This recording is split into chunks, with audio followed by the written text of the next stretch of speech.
নমস্কাৰ মোৰ এই চেনেলটোলৈ তোমালোক সকলোকে স্বাগতম জনাইছোঁ। আজি সুৰ জগতত সৰ্বকালৰ সৰ্বশ্ৰেষ্ঠ অসমীয়া ডক্টৰ ভূপেন হাজৰিকাদেৱৰ উপজা দিন। তেখেতলৈ আজি উপজা দিনটোত অশেষ শ্ৰদ্ধাঞ্জলি জ্ঞাপন কৰিছোঁ। আজিৰ দিনটোতে তেখেতৰ জন্ম হৈছিল, সেয়েহে আজি ডক্টৰ ভূপেন হাজৰিকাদেৱৰ বিষয়ে চমু পৰিচয় তোমালোকৰ আগত দাঙি ধৰিছোঁ। ডক্টৰ ভূপেন হাজৰিকাৰ জন্ম হৈছিল 1926 চনৰ 8 ছেপ্টেম্বৰত শদিয়াৰ এখন আদি গাঁৱত। তেখেতৰ পিতৃৰ নাম আছিল নীলকান্ত হাজৰিকা আৰু মাতৃৰ নাম আছিল শান্তিপ্ৰিয়া হাজৰিকা। নাজিৰাৰ আমোলাপট্টিত নীলকান্ত হাজৰিকাৰ আচল ঘৰ আছিল। ডক্টৰ হাজৰিকাই তেওঁৰ সংগীতপ্ৰাণ মনটো শৈশৱৰে পৰা লাভ কৰিছিল। ডক্টৰ ভূপেন হাজৰিকাই ধুবুৰী, গুৱাহাটী আৰু তেজপুৰত স্কুলীয়া শিক্ষা গ্ৰহণ কৰিছিল। গুৱাহাটীৰ ভৰলুমুখৰ প্ৰাথমিক বিদ্যালয়ৰ পৰা প্ৰাথমিক শিক্ষা লাভ কৰে। তেজপুৰ চৰকাৰী উচ্চতৰ মাধ্যমিক বিদ্যালয়ৰ পৰা 1940 চনত প্ৰৱেশিকা পৰীক্ষাত উত্তীৰ্ণ হয়।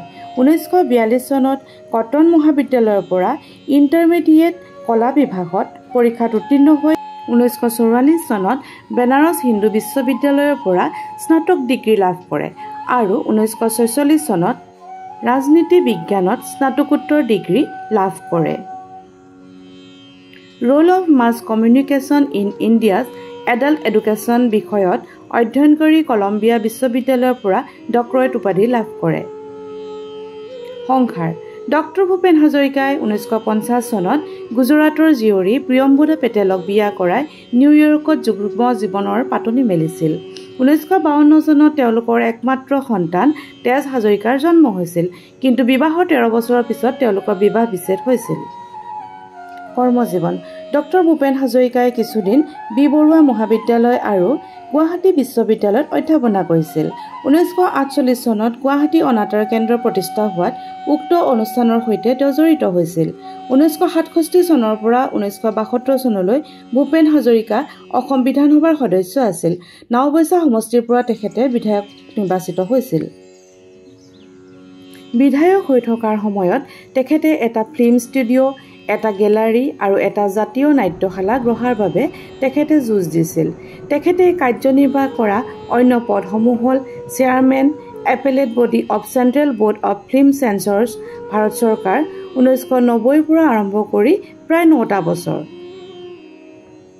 ডক্টৰ ভূপেন হাজৰিকাৰ অন্যান্য পদসমূহ হৈছে chamber script committee of national film development corporation eastern India, directorate national level on the board, directors of national film development corporation Bharat চৰকাৰ, executive council member, children's film society, member of ট্ৰানজিছ পূবৰ artistes welfare fund Bharat চৰকাৰ, chairman jury of the national film awards, jury chamber jury of the national film awards 1958 পৰা 1990 লৈকে কেইবাবাৰো, member PC Joshi committee. এই committee Bharat চৰকাৰৰ তথ্য মন্ত্ৰণালয়ে টেলিভিছন কাৰ্যক্ৰমৰ সহায়ত 21শ শতিকাত ভাৰতত ছফ্টৱেৰ প্ৰগ্ৰেমিঙত উৎসাহ দিয়াৰ উদ্দেশ্যে অনুসন্ধান কৰিবলৈ নিয়োগ কৰিছিল। মেম্বাৰ ফিল্ম এণ্ড টেলিভিছন ইনষ্টিটিউটৰ পলিচি মেকিং বডি ভাৰত চৰকাৰ। ডক্টৰ ভূপেন হাজৰিকাই পৰিচালনা কৰা প্ৰথমখন অসমীয়া ছবি এৰাবাটৰ সুৰ মুক্তি পায় 1956 চনত। তেওঁ ছবিখন পৰিচালনা কৰাৰ লগতে কাহিনী, সংগীত আৰু গীতো ৰচনা কৰিছিল। তেওঁ পৰিচালনা কৰা উল্লেখযোগ্য ছবিসমূহ হৈছে শকুন্তলা, প্ৰতিধ্বনি, লতিঘটি, চিকমিক বিজুলী, চিৰাজ আদি। চলচ্চিত্ৰ পৰিচালনাৰ লগতে ভূপেন হাজৰিকাই অসমীয়া, বঙালী, হিন্দী তথা আন ভাষাৰ অনেক ছবিত সংগীত পৰিচালনা কৰিছে।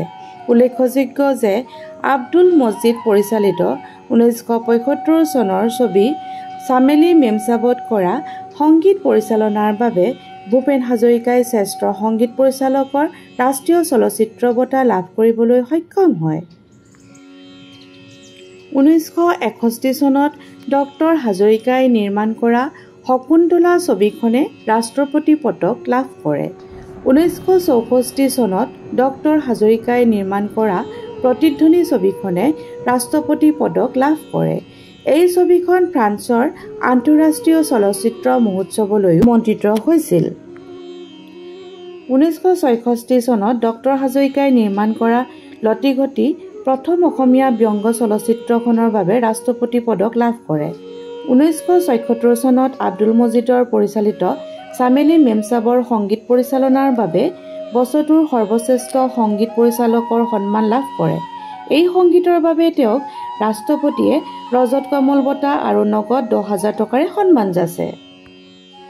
1978 চনত দুখন অসমীয়া গানৰ বিশেষ ৰেকৰ্ড প্ৰকাশ কৰাৰ উপৰিও তেওঁ আমি এক যাযাবৰ বুলি 8টা বঙালী গীতৰ LP ৰেকৰ্ড HMVৰ পৰা এখন এম্বেচেডৰ আৰু এখন সোণৰ ৰেকৰ্ড লাভ কৰে। 1977 চনত পশ্চিমবংগৰ বঙালী চলচ্চিত্ৰ পুৰস্কাৰ সমিতিয়ে দম্পতি ছবিখনৰ বাবে বছৰটোৰ শ্ৰেষ্ঠ সংগীত পৰিচালকৰ বঁটা যাচিছিল। 1977 চনত পদ্মশ্ৰী বঁটা লাভ কৰে। 1978 চনত হিমনা পেৰীয়ে সংগীত পৰিচালকৰ কাৰণে বাংলাদেশ ফিল্ম ইণ্ডাষ্ট্ৰিজৰ তৰফৰ পৰা বছৰৰ শ্ৰেষ্ঠ সংগীত পৰিচালক ৰূপে সন্মানিত হৈছিল। 1974 চনৰ 26 জানুৱাৰীত অৰুণাচল চৰকাৰে তেওঁক মেৰা ধৰম মেৰী মা নামৰ হিন্দী ছবি নিৰ্মাণ কৰাৰ বাবে সম্বৰ্ধনা জনাই সোণৰ পদক উপহাৰ দিছিল।